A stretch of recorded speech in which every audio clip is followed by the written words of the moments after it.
Welcome to the Computational Fabrication Seminar, a web series showcasing new research, exciting ideas, and exchanging thoughts.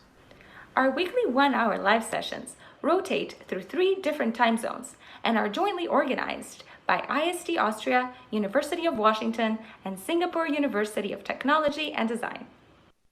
Each session starts with a motivational opening talk given by an expert from industry or a field related to computational fabrication, such as robotics, computer graphics, mechanical engineering, material science, HCI, applied math, design, or architecture. The motivational talk is followed by a technical deep dive. We invite our audience to ask questions during the talks via YouTube comments and join us afterwards on Discord.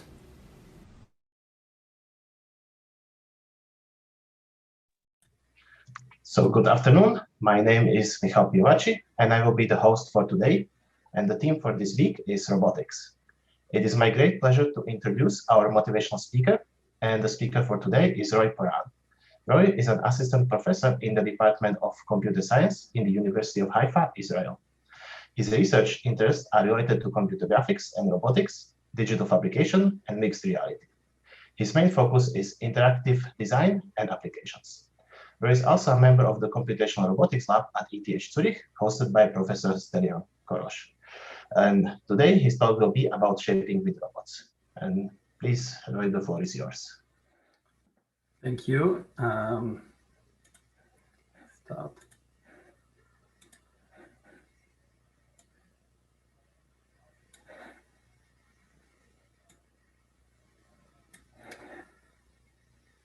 All right. So thank you for the nice introduction, and thank you for the opportunity to speak here. I want to start with a simple problem. Let's say we have a robot holding a piece of elastic material, and the goal is to move the robot such that the piece takes on a certain shape, like you see here.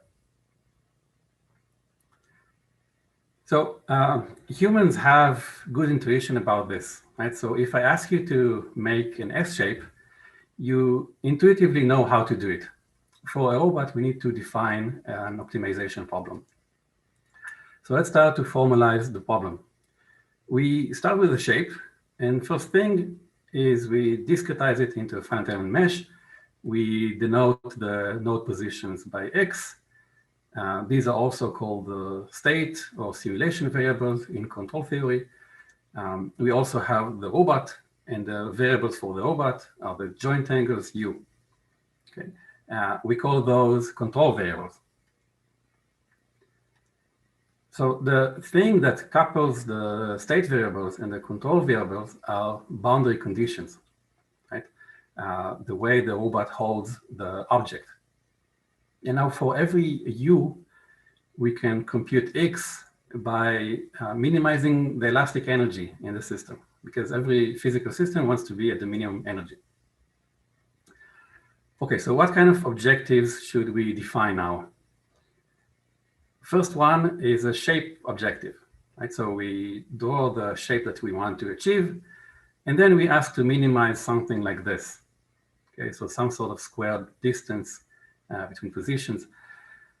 What else can we have? We can define joint limits for the robot as an objective. We can also define collision avoidance as an objective, etc. Right, and in the end, we can sum up all these objectives and get the total objective, right? And then we just need to minimize this total objective. Okay, so with the problem formalized, we can solve it. And here I show a small demo. Here the user can specify some shape requirements. You can see it on the screen. And then the robot follows. Right, so this system is interactive.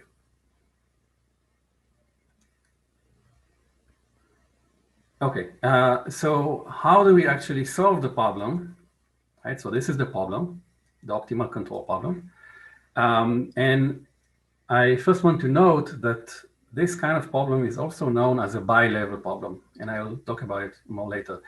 The specific notation here that is used for bilevel problems makes me personally a little bit uncomfortable, and I prefer to write it like this, the argmin. And now if E is smooth, we can actually replace it by this constraint. So the gradient should be equal to 0. And in general, we can just use any function g of x and u. Right? So now the goal is to solve this problem. And there are many ways of doing this. I won't go into the details now, but if you're interested, please check out this short write-up on how to solve this problem using sensitivity analysis. Now, this is not the only approach to solve this problem, but this is one that I think is easy to grasp and implement. Oh, so much. Okay, and with this, now we can easily make shapes with a robot, okay? As you can see here, but that wasn't really the reason why we did this. We did this study so we can study hot wire cutting. Right, so hot wire cutting is a sculpting method where you pass electricity through a metal wire, it gets hot, and then you pass it through styrofoam. The heat vaporizes the styrofoam and allows you to easily remove chunks, large chunks of materials quickly. Okay, so usually hot wire cutting is done with a straight wire, but we thought, wouldn't it be cool if we can bend the wire automatically? So this is what we did. And here's a demo of hot wire cutting, of flexible hot wire cutting a bunny using a robot. So the benefit of using flexible hot wire with respect to straight wire is that you can cut, the space of surfaces you can cut is much larger. You can cut way more efficiently with fewer cuts altogether.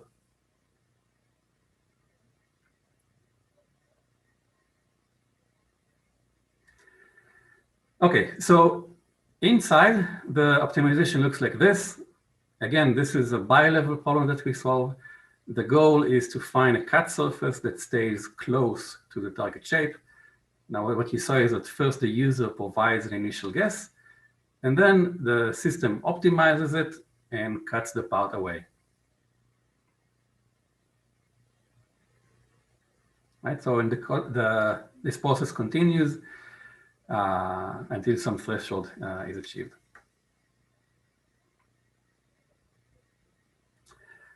Okay, there are lot more detail into this approach, and if you're interested, I highly recommend that you watch Simon's talk about this, one of the best talks, I think.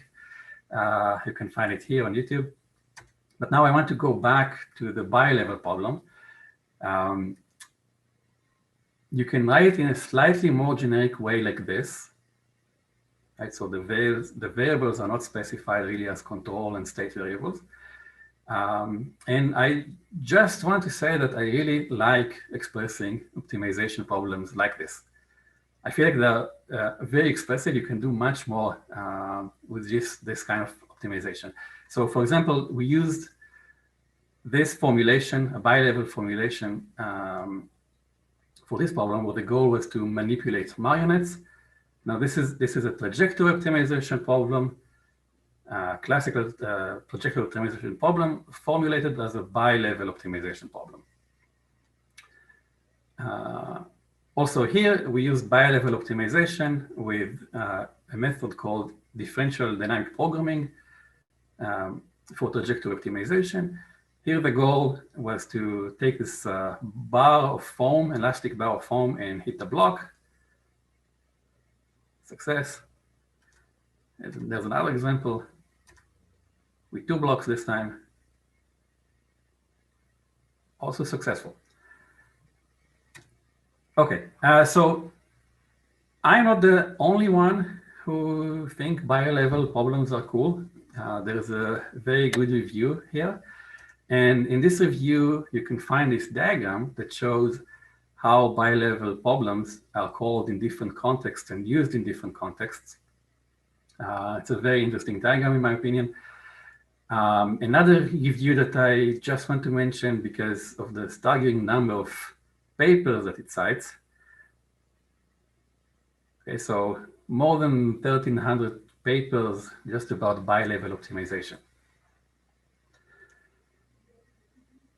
Okay, moving on. So here's another shaping problem. In this case, we want to assemble this triangular wall with a bunch of blocks. Okay, using a robot, obviously. So you can see here, I hope you can see here that the motions are really nice and smooth. At least in my opinion, they are nice and smooth. And in order to get this result, the way we wanted it, we felt like bi-level optimization is not even enough. So we moved on to tri-level optimization, which looks something like this, and it can become infinitely more complicated.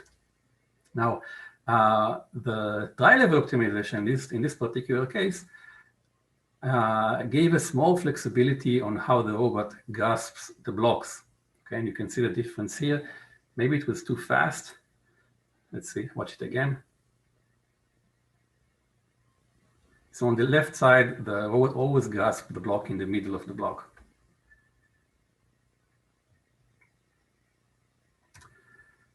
All right, so as a segue to the next thing I want to talk about, I wanted to mention this work, which I wasn't really involved in, but this is basically a follow-up on the hot wire cutting project.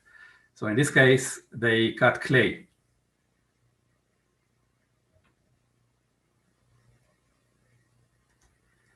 Okay, so the reason why I want to mention this is that in this case, the artist wanted much more control over how the clay is cut. Basically, the direction of the cut was important to them, and this is what you see that the user here provides, some directionality. So the results that you see have different qualities to them that are really hard to quantify.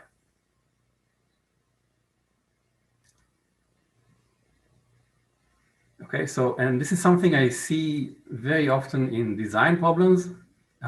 This was also mentioned in previous talks in the seminar.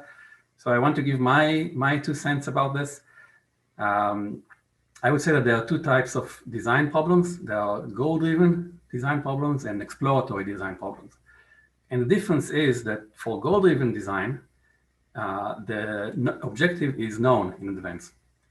For exploratory design, it's more of I know it once I see it kind of process.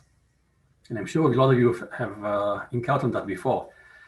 So I like to say that for goal-driven design, we optimize objectives, and for exploratory design, we optimize subjective objectives. In the end, both of them are optimization problems. Right?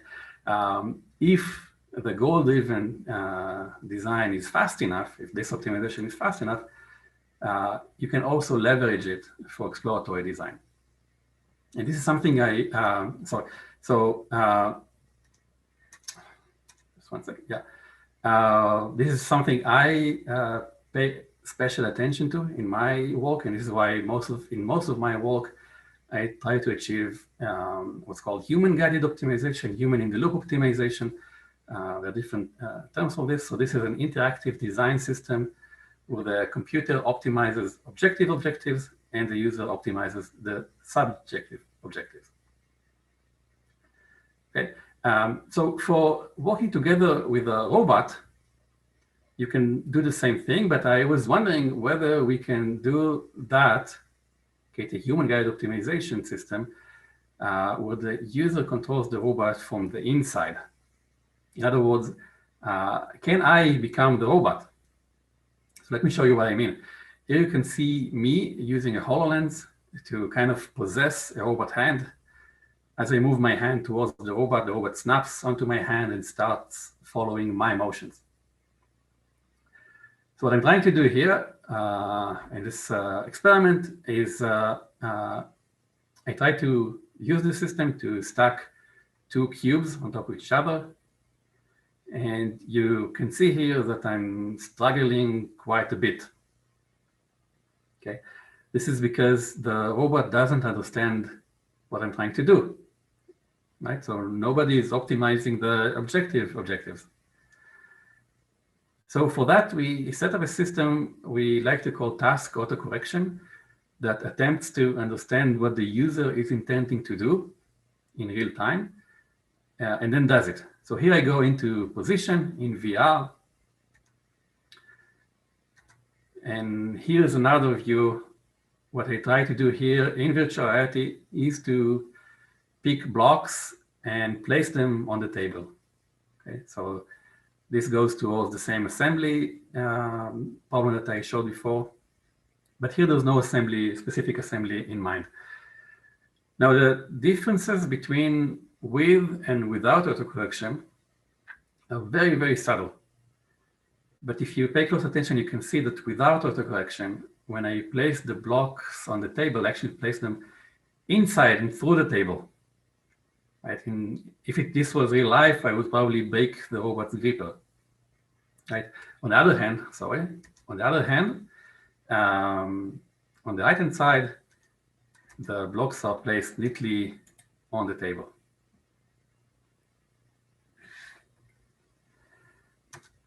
All right, so one last thing I want to show is something that we started working on. We want to use the same ideas, human-guided optimization, task autocorrection, to control several robots together. As you can see here, you have 3 robots carrying a couch together, and you can kind of instruct them where to go.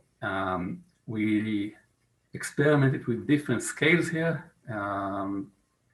which is kind of fun, but this is still very much work in progress, and I hope to update soon. To conclude, I talked about bi-level problems, which I think are really cool, human-guided optimization and task autocorrection. I would like to thank all the students that helped with this, and I would like to thank you for joining this and listening.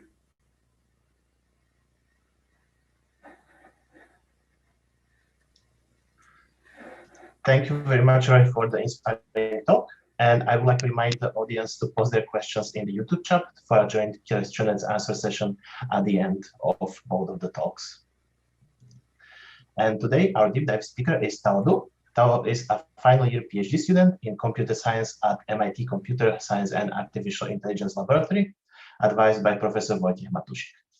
His research lies at the intersection of computer graphics, robotics, and machine learning, with a broad interest in developing computational methods for solving challenging designs and control problems in complex real-world physics systems.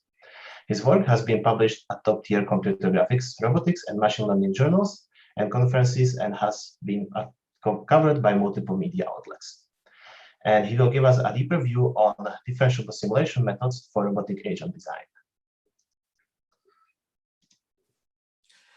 Thank you very much for the introduction. So I'll just go ahead and start, and please let me know if my audio or video are not working. Okay, so today it's my great pleasure to be here and share our recent thoughts on differentiable simulation methods and their applications in robotic agent design. And as we all know, robots have very ubiquitous applications in industry and our daily lives. Here we see a few very representative designs from these slides from applications like aerial robots, underwater robots, and locomotion and manipulation tasks. And it can be seen that the designs are very diverse, and they're highly dependent on the specific tasks.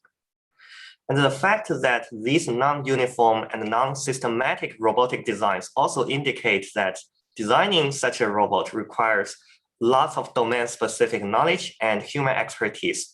As of today, we believe it is still very labor-intensive and error-prone to build robots, and the failure cases are very common, as can be seen from these videos. The topic of my talk today is to share our thoughts on how we can leverage the power of computers and computational algorithms to help people design robots faster, better, and in a more automatic and systematic way. So we hope that in the near future, robotic designs can be fully synthesized by computers automatically. So our long-term vision is that people can describe their requirements verbally when they're talking to a computational algorithm, and the computers can synthesize the optimal shape, the geometry, and the optimal controller automatically by trying to parse and understand the needs. We are hoping this could be the future of robotic agent design, and which can also lower the entry barrier for amateur users to come up with their own creative robot designs without the need of knowing the background knowledge or domain expertise. So in today's talk, I will introduce our recent attempts towards this long-term vision. And my talk consists of 3 different parts. So in the first part, I'll go over the idea of computational robot design, which is relevant to the topic of the whole seminar. And here I'm going to specifically highlight 2 things. So first is what a computational design pipeline is. What does this design pipeline consist? In particular, I'm going to highlight the role of a simulation methodology in this computational design loop. And in the second part of the talk, I'm going to describe in more detail our recent attempts and efforts to build in the next generation differentiable simulators. And this will include some in-depth discussion about high dimensional and intricate dynamics from a real-world physics system. And finally, in the third part of my talk, I will go over some of the applications or new opportunities unlocked by the development of differentiable simulators and see how they can revolutionize the computational design of real-world robot.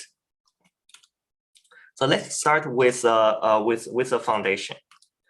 And here I'm going to use one paper from our lab, computational multi-copter design, to introduce the basic concept of computational robotic design and also highlight the role of a differentiable simulator. So before we talk about the paper, let's first give a recap of how people typically design copters or multi-copters these days. This process is typically driven by human experts. And when we're given the tasks of designing a robot, an aerial robot to fulfill some of the task requirements, people typically start by talking to the mechanical engineer, and the mechanical engineer will try to, based on their domain expertise, try to come up with a prototype, including the prototype of the geometry and the prototype of the optimal controller it can come up with. And then these prototype designs will be fed into a simulator to just as a sanity check or as a verification to understand the performance of the design and see if it is working reasonably well.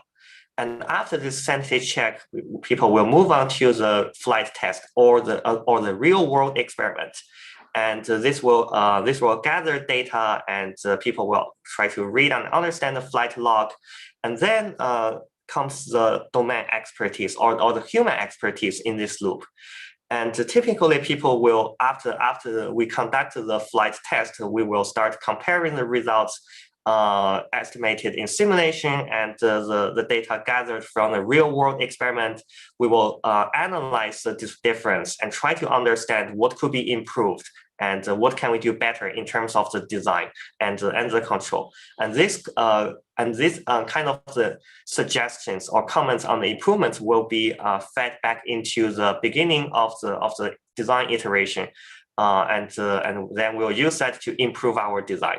And this is essentially just one iteration of a real world robot design problem. And of course, this iteration can get updated over and over again, and improvements can be seen progressively. And our thoughts in this paper is that we are trying to incorporate computers more deeply, or engage the power of computational algorithms more deeply in this design loop.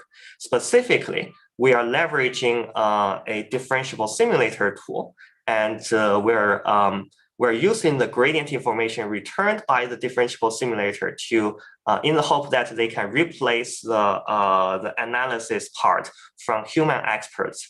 And as can be seen from the modifications in this whole pipeline, here we're introducing two computers or computational algorithms that can leverage the gradient information of the differentiable simulator to make suggestions to the shape design and the controller design. So the high-level idea is actually pretty straightforward. Once you have the differentiable simulator, this will not only passively evaluate the performance of your robot agent design, but also it will try to backpropagate the gradient information with respect to the design parameters. And this gradient information, once obtained, can be used in a continuous gradient-based local optimization algorithms to fine-tune the design parameters. And in this case, they will be the parameters controlling the shape design and the parameters that affect the controller design. And in this, after this change in the design pipeline, we're essentially trying to shift the focus of the outer loop driven by the human experts into an inner loop driven by the computational algorithm. And here we show a video clip of our differentiable simulator. So this is a UI of where we are using the simulator to try to design and analyze the performance of an irregular design, which we call pentacopter in the paper, because of its 5 rotors. And as can be seen from the panel here, where my mouse cursor is trying to adjust some of the parameters. So these parameters controls the geometry of the design. And as these parameters gets updated, the design is also updated. And once we finalize our design, we can simulate the copter and try to understand its performance by playing in an interactive way, and send it control signals to see if it can track the pilot commands reasonably well. So now let's see some results. And here we highlight one specific result from the paper, which is dealing with the task of optimizing a pentacopter design. And pentacopter is a name we used for this 5-rotor design, which is kind of an irregular design that has some interesting properties and has some interesting room for improvement in terms of the different tasks. And here we are focusing on the specific task of maximizing the payload of this design. And initially, we asked an experienced mechanical engineer to come up with the most sensible design he could think of by leveraging the 5 rotors. And on the top left corner, you see a screenshot of the design. The initial design come up from the expert. And it is kind of a symmetric design to some extent. There's a horizontal axis, and then we fabricate this design and we conduct the flight test. As can be seen from the video here, we commanded the design to take off and carry a payload and travel a distance and then land on a particular 3D location. And then we ran our computational computer-driven design algorithms, and then we come up with a new design. So this design was discovered fully autonomously by the computer algorithm described before. And it is still a pentacopter design. And as we can see, the computers attempted to make some drastic changes to the geometry and as well as the controller, which is not shown here. So the most obvious design change proposed by the algorithm is that it tries to enlarge the whole frame or the dimension of the robot by pushing away the 4 rotors, and also it tries to adjust the location of the front rotor in the original design, and it pulls it back to a location that is closer to the center of mass of the robot. And after we obtained this design, we also conducted the flight test with a similar procedure where we commanded the design to take off and to carry the payload and land. And then we conducted an analysis on the flight log and also the results of the payload experiment in the hope that we could try to understand why the algorithm attempts to propose such a change to the geometry of the design. So first, we reported the payload, the maximum payload we observed from the 2 experiments. And it can be seen that there's indeed a very substantial improvement, statistically significant improvement in terms of the maximum payload that the design can carry. So this means that our algorithm is indeed trying to do something reasonable and something positive in terms of maximizing the performance of the design. And the second, we're trying to understand why the algorithm attempts to make such an adjustment to the geometry. And we analyzed the flight log, as can be seen from the top row of the slides. Here, the flight log indicates the power or the thrust produced by all the 5 rotors in each of the flight tests. The x-axis here indicates the time, which is about 35 to 40 seconds in the whole flight test. And the y-axis is PWM, which is a control signal sent to each of the rotor and is proportional to the thrust generated by the propeller. So roughly speaking, larger PWM indicates that the rotor is trying to generating larger thrust. And as can be seen from the left log, in the initial design proposed by the mechanical engineer, when during the flight test, the pentacopter here is suffering from an kind of an inefficiency from one of the rotors, which is the front rotor. And the PWM for the front rotor cannot be set to the maximum possible value. So this is because of the design constraint. And if you attempted to increase the thrust from the front rotor, it will break the balance or the equilibrium state of the pentacopter, and it will not be able to fly smoothly.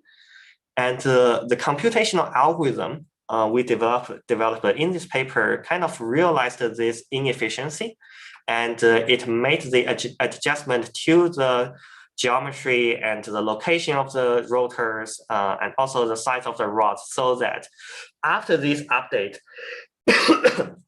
after these updates, we can observe all the 5 rotors are now able to maximize their PWM value, indicating that they are able to generate the maximum possible thrust. And once you are able to generate more thrust, it's understandable that you are able to carry more and more payload. So we would like to highlight that the whole process here, of course, except for the assembly and the fabrication side, but the other the whole process here for discovering such a new design is totally driven by the computational algorithm. And we can see that computers sometimes, when we are using them correctly, they can actually discover or explore novel designs that has not been thought of before by an experienced mechanical engineer, highlighting the power of introducing the computers into the design loop.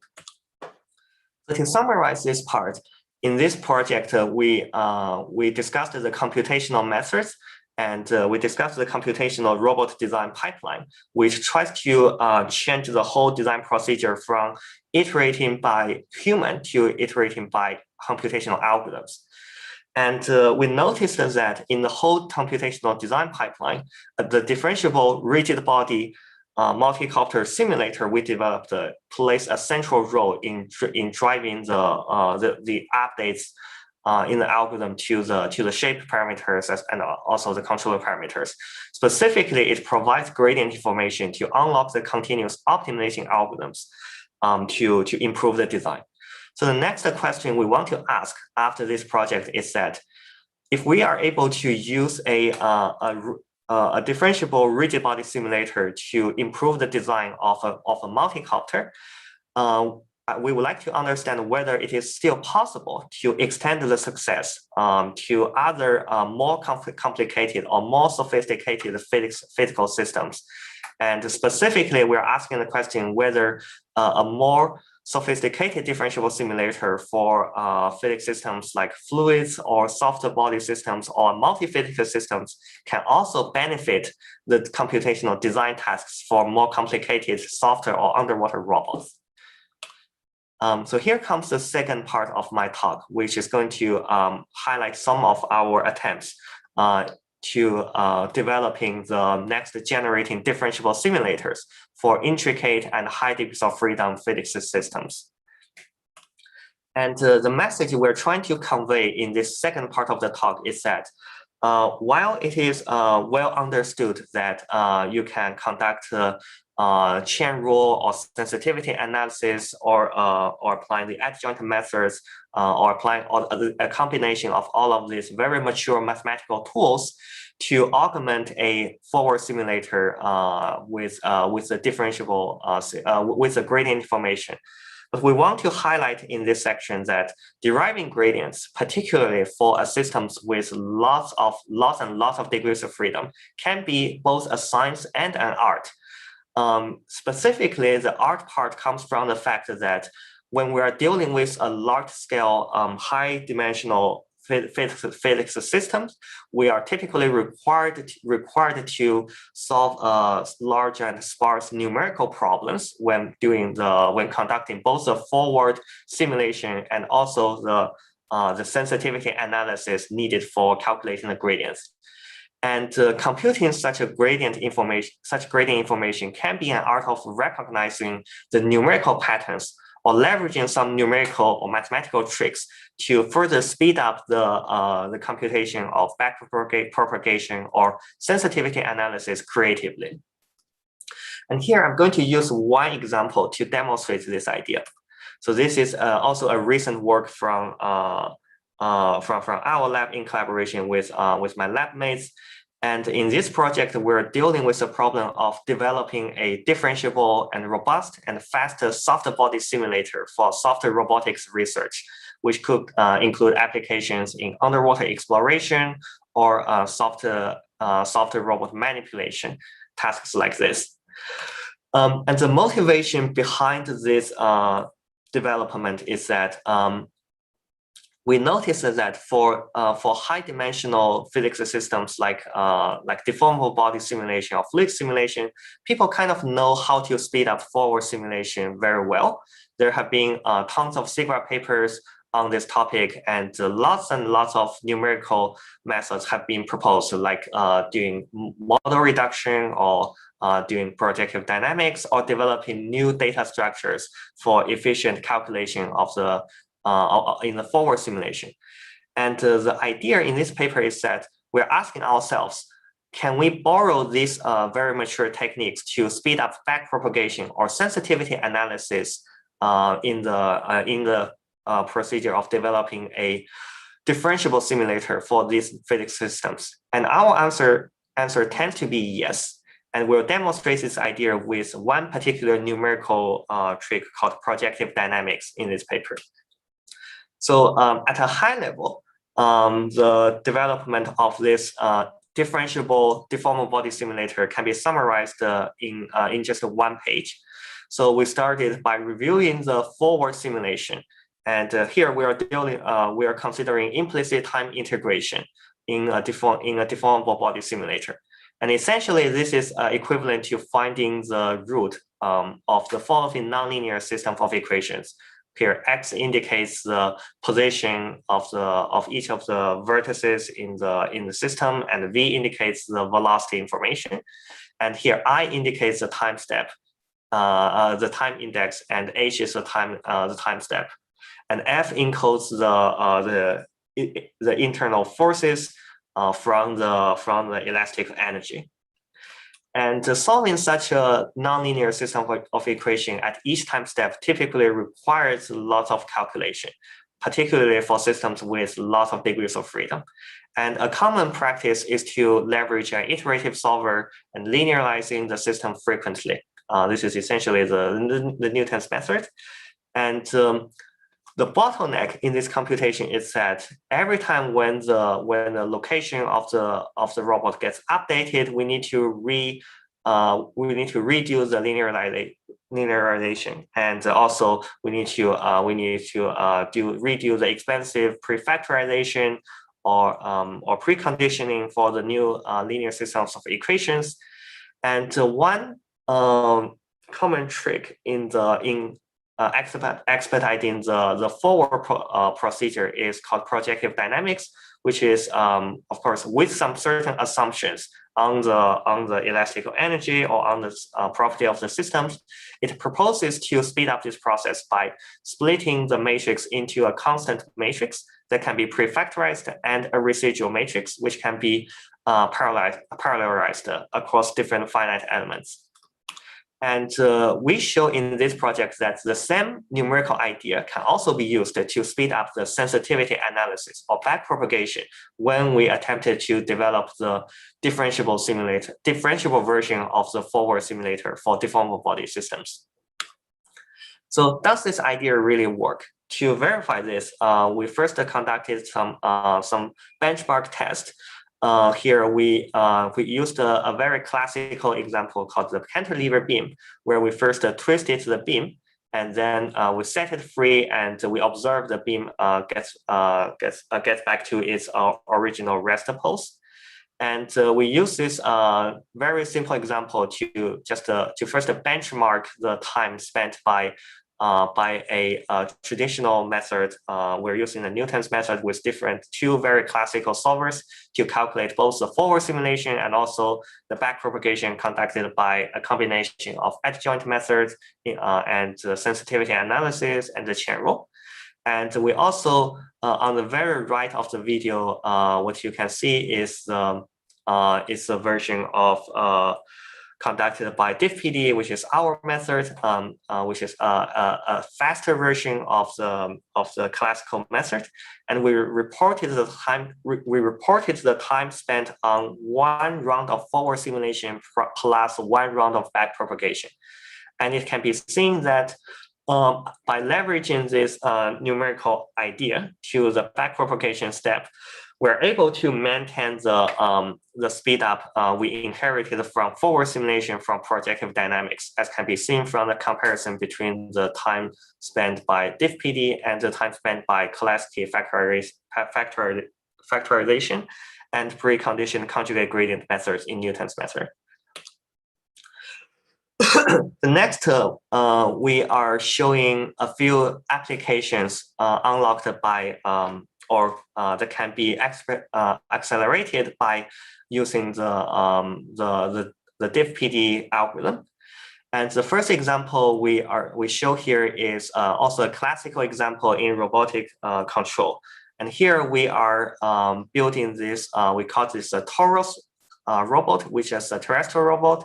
But it's purely soft, and it consists of 8 sectors of antagonous muscle fibers along the tangent direction. And here the goal is to try to program a sequence of control signals sent to each of the muscle fibers so that we can let the torus roll.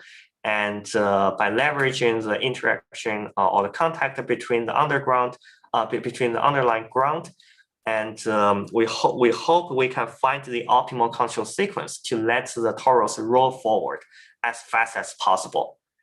And here we show the best initial guess, which is a randomly generated control signal, and the optimal trajectory after we conduct the trajectory optimization using the gradient information presented by the differentiable simulator. So this is essentially the sensitivity analysis or trajectory optimization in disguise.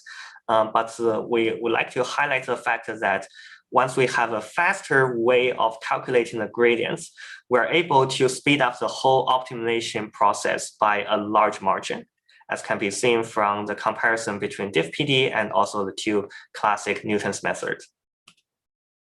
And the last example we showed in this paper is to use the gradient information to improve a closed loop control for this underwater soft fish. And here, the softer fish is controlled by a neural network, and the neural network control takes as input some of the sensors on the surface of the fish, and it predicts the control signals for 2 internal muscle fibers along the spine direction of the fish, in hope that we can let the fish swim forward as fast as possible. And here we're comparing the results optimized by DiffPD, and also the results generated by leveraging some gradient-free algorithms like reinforcement learning, and also the results from Newton's method, which is the same as before. And we can see that after we enable the faster calculation of the gradients, we're able to also speed up this process by a large margin. So, to summarize, the main takeaway here is that we're showing developing a differentiable simulator is probably more than just applying the chain rule. Of course, you can still conduct the usual way of applying the chain rule plus the sensitivity analysis, or maybe even using an AutoDiff tool to do the backpropagation automatically. However, for large scale systems, especially systems like fluids or soft bodies, which may consist of lots of degrees of freedom, we tend to believe there's a very good chance that we can greatly improve backpropagation, or at least speed up the backpropagation, by careful and creative treatment of the numerical patterns, or identifying the possible numerical, the most sensible numerical solvers for them. So this might include a careful treatment of the large number of degrees of freedom, a treatment of contact and handling, discretization, and boundary conditions. So these all unlock the new opportunities for introduction of the mature numerical tricks that people have developed for a long time in forward simulation. And now we're saying that there might be a chance for them to come into play in the development of backpropagation and in the development of differentiable simulation. So in the last part of my talk, I will talk about following the development of the differentiable simulator for deformable bodies. I'll talk about some new applications and new opportunities unlocked by these new differentiable simulators. So here, as a case study, I will demonstrate the applications or these opportunities in the context of developing a soft underwater robot. And I'm stealing the computational robot design pipeline from the beginning of the talk. This is essentially the same pipeline from the multi-copter project, but we are replacing some of the components with soft underwater robots, like the shape designs and the differentiable simulator, and also the hardware experiments. And the high-level idea here is that now that we have a more powerful differentiable simulator that can handle more degrees of freedom, we are going to show that leveraging the gradients from such a system in a creative way will be able to, just like the differentiable rigid body simulator can help facilitate the development of the shape and the controllers for the multi-copters, these gradients from software robot system simulators can also help us explore better designs of software robots and better control and doing better real-world experiments. So in particular, by analyzing the information flow in this computational design pipeline, we can quickly identify three possible directions that the gradients can be helpful. So the first one is, of course, we can backpropagate the gradient information towards the shape design parameters. So this will unlock opportunities like optimizing the shape or exploring the parametric shape design of a software robot. And similar to before, we can also leverage the gradient information with respect to controller parameters, and this will also help us propose better controllers or better planning for a software robot. And finally, another direction hidden in this diagram is that if we connect the information flow from the differentiable simulator to the real world experiment, and we can also calculate the gradients along this arrow, and leveraging the gradients along this arrow will help people narrowing down or close the reality gap. And here I will use another project we did in the lab to highlight the last point, the reality gap point. And in this project, we are dealing with the problem of controlling a customized starfish robot, which is built in our lab. And the goal here is to come up with a good planning or a good open loop control sequence, so that we can let the starfish in the real world experiment to swim faster along the horizontal direction. And so here there are actually two challenges hidden in this problem description. So the first challenge is that before we start thinking about the control problem, we have to come up with a good model of the problem. Specifically, we will have to do a good system identification to model the dynamics of the starfish. And additionally, we'll also have to model the interaction between the fluids and the solid structure. And the second challenge, once we have successfully identified the dynamic model of the system, is to figure out the good motion sequence. And our core idea in this project is that we're going to use the DiffPD, the differential simulator we developed in the previous section, to iteratively calibrate the system and optimize the motion. So here we will show two concrete applications of the gradient from the simulator. So the first is to do system identification, and the second is to propose a new control sequence. So at a high level, our algorithm is an iterative framework that alternates between real world experiment and the virtual world simulated by the simulator. So we start by accepting the control signals suggested by the virtual world. And initially, this is just a random control signal. And then we gather real world data by executing the control signal. And this will expose some of the motion sequence we can observe from the water tank test.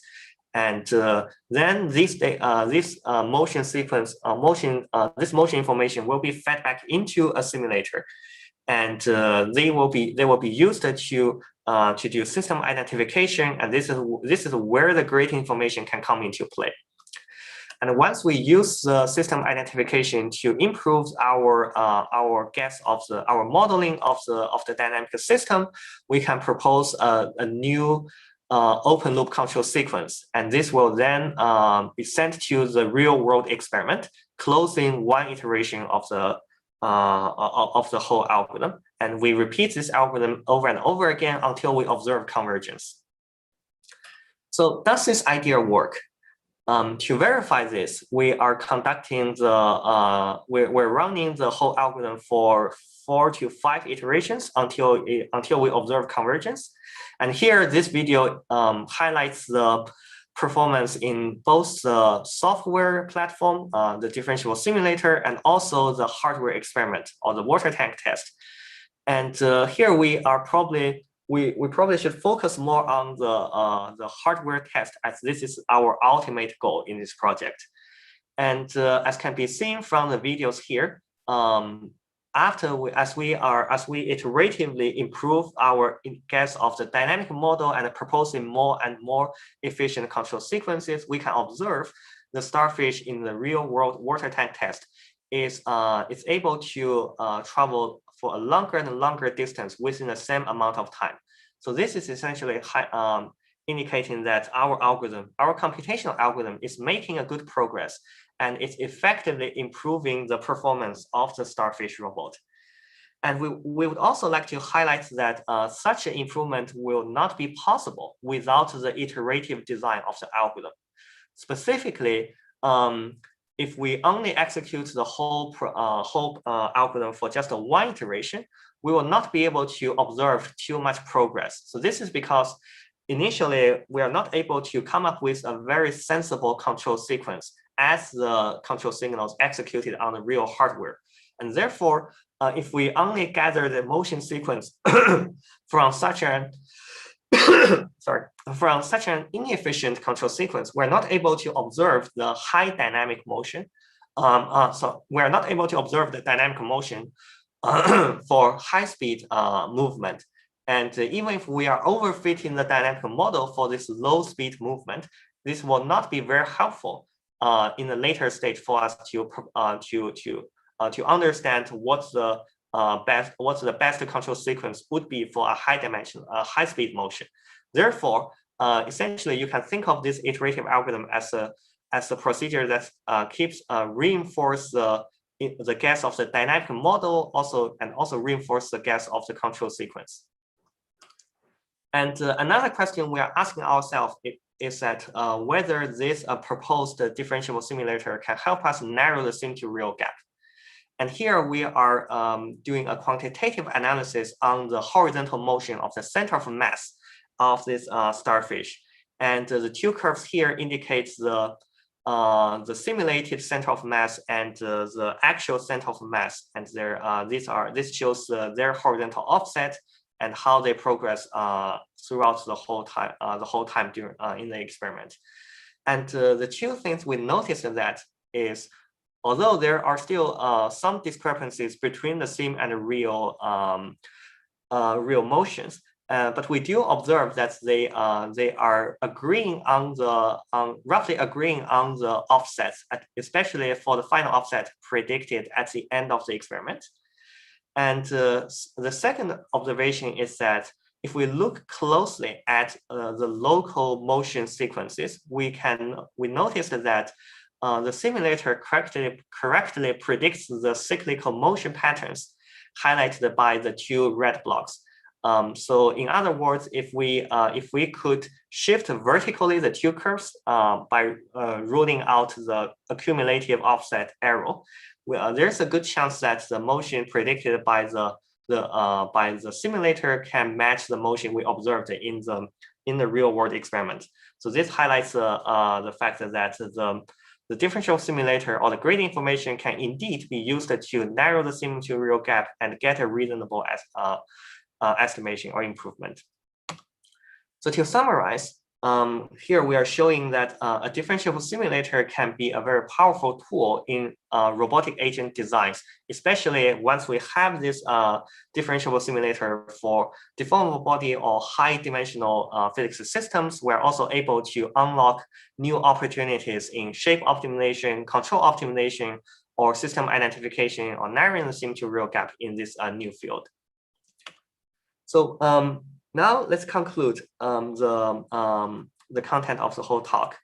So in this talk, I would like to highlight maybe a few points that I keep repeating throughout the whole presentation. So the first point is that as of today, designing robots is still a tedious and labor-intensive and error-prone process. And our hope is that in the near future, after we leverage more and more very powerful computational algorithms, we can fully automate this process by proposing automatically or discovering automatically the optimal geometry and the optimal control, essentially solving both the body and the brain of a robot. And the second message we want to send in this talk is that develop a differentiable simulation can be a very powerful tool that can play a central role in this computational robot design process. And designing gradients, it can be both a science and an art. And once we are able to augment a simulator with the gradient information, we're able to unlock gradient-based methods for many real-world applications. And finally, I would also like to mention that it's definitely true that the gradient information or differentiable simulator is not going to be a silver bullet for all sorts of the problems that we could be faced with in the development of the computational robot agent design. So we tend to think that gradients are most valuable when data are scarce or data are very expensive. So this includes applications like system identification, especially for the underwater software robot example I demonstrated before, because collecting data for the fluids could be a very difficult process. This also may also include applications like narrowing the sim-to-real gap, because conducting hardware experiment is also a very expensive and tedious process.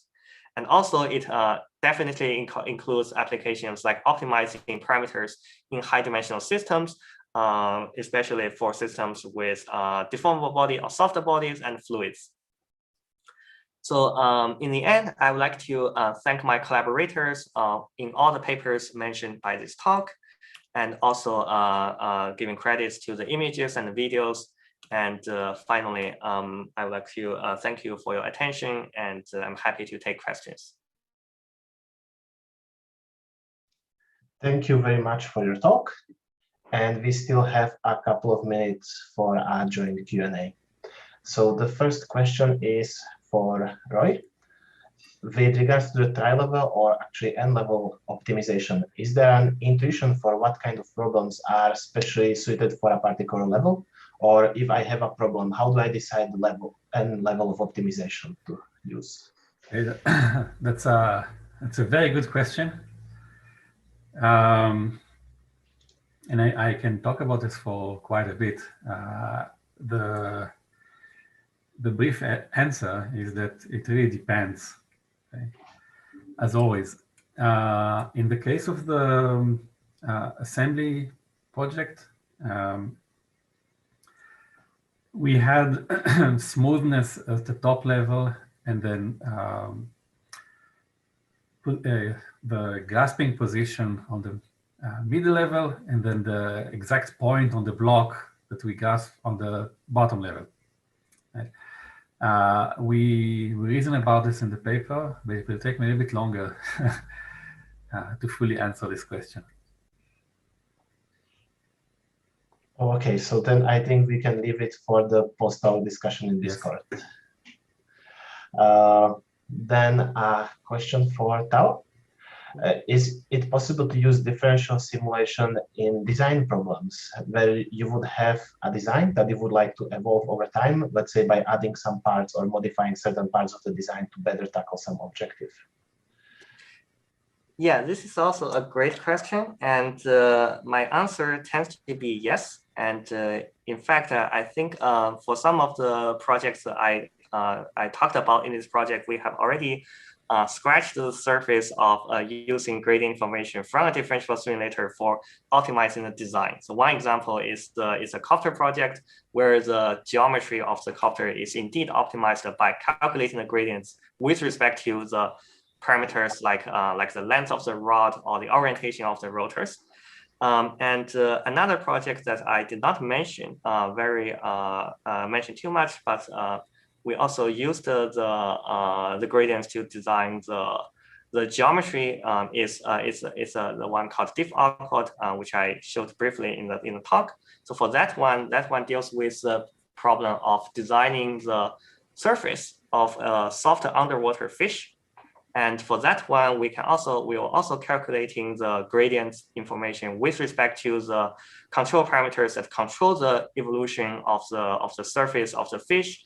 And that can also be used in continuous optimization algorithms to improve the design. So the short answer is, I think there's definitely an opportunity for gradients to be used to drive the control, the design of a robot. Thank you very much. And then one more question for Roy. When you were mentioning that there are these essentially two design worlds, the objective one and the subjective one, then what do you think are the challenges in combining them? Because the objective one tends to be more reserved for the robots that are trying to optimize some objective function, whereas we as humans are more in the subjective domain, where we know what we want when we see it. So what are the options to either formulating our subjective goals as objective ones, or using the objective ones to achieve our subjective desires? So usually in my work, at least, there is a very specific core problem, a very objective core problem that is simply not enough for designers, right? So just solving this is not enough. It's not expressive enough. It doesn't give them the enough input. So on top of this core problem, we also have we try to implement a very nice user interface. And this is kind of a different study that we make. You need to make a user study to see if this user interface is good enough. But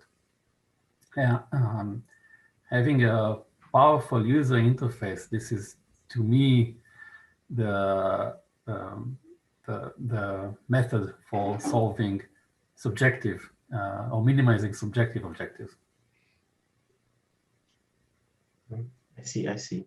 Thank you very much. And last question for Tao. At Bilevel of your project, you have focused on aquatic designs. So is there a challenge in moving towards designs that are terrestrial, or what are the challenges if you would like to design objects on the ground? Yeah, that's another very great question. So at a high level, I think the whole idea of using or developing the gradient information from a differential simulator and then leverage them in design or control of a robot still works for across different problem domains. However, there are very concrete and very specific challenges from each type of different robots. And for aquatic designs, the most difficult part we realized is modeling or the interaction between the fluids and the soft bodies. And this is not a problem for terrestrial robot. However, terrestrial robot has its own challenge, which I believe is the interaction or the contact, the constant contact between the robot itself and the ground. So these contacts are constantly established and broken and re-established again. So this is not a challenge encountered in the underwater robot design. So I would say it's definitely possible to leverage the gradient information to help facilitate design or control tasks across these different problem domains. But they also have their own very unique challenges that might need additional care. I see. So I would like to thank both of the speakers for staying for the questions and also for giving their very interesting talks on the seminar. And I would like to now invite us all to go to the Discord chat and have some unofficial discussion.